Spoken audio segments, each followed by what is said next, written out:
Kapag babaero ka, dapat marami kang babae. Huwag kang makontento sa isa, pre. Ang hina mo naman. Ang tunay na babaero, nasusumbong kay Rapi Tulfo.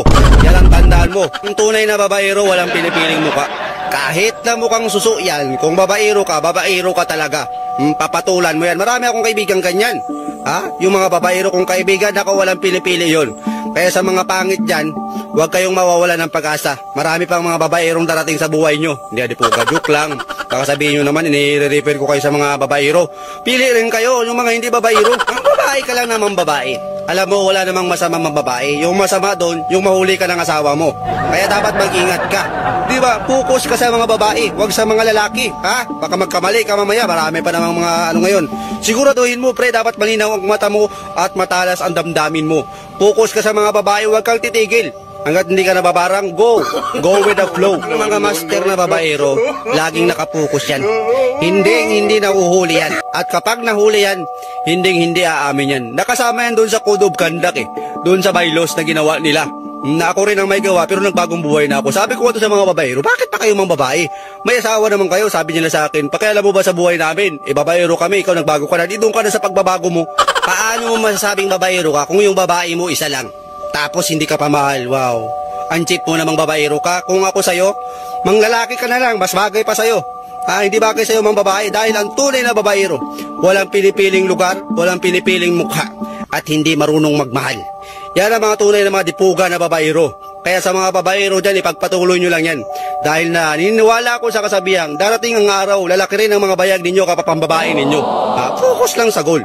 Yung mindset mo dyan, mangbabae ka sa umaga, mangbabae ka sa tanghali, mangbabae ka sa gabi. Tapos kinabukasan, punta ka muna doon kay Rapi Tulfo in action, paliwanag ka muna doon. Ganun lang ang routine mo sa buhay dapat.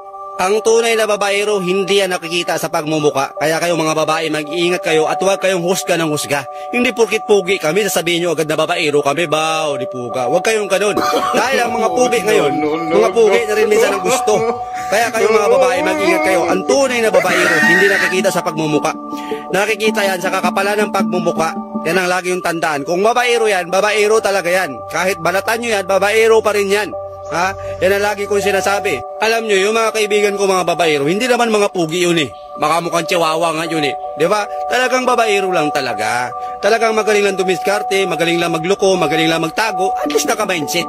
Yun yung mga tunay na babaero. Diba? Ano ba ang requirements para maging babaero ka? Simple lang. Mambabae ka ng mambabae. Huwag kang makontento sa isa. Kung 10 yung babae mo, kulang pa yan. Bakit 10 lang? Pwede namang araw-araw magpalit ka ng babae. Parang damit lang yan. Pansin ko lang, yung mga asawa ng babaero, masyadong mababait. Oo, totoo yan, yung mga asawa ng babaero, masyadong mababait. Kahit na paulit-ulit nilang nalalaman at nahuhuli na niluluko na sila, tinatanggap pa rin nila. Kasi nga mahal na mahal nila. Wow, di puga. Sana lahat ng asawa ganyan, no? Yung kahit na mahuli ka na ng babae ka doon, nung kitang-kita na kayo, pinatawag ka kasi mahal ka ba? Kaswerte naman ito, makakapal na mukha ng mga babaero na ito. No? Saan ka kaya makakita ng mga babaeng ganyan man? Yung kahit na malaman nila na may babae ka, okay lang, may love so sweet, mahal-mahal ka pre. Grabe naman. Nakakaingit yung mga babaeng ganyan. Kaya yung mga babaero minsan, nakakaingit yung mga asawa nila. Masyadong mapagmahal, masyadong mababait. Di puga sana all.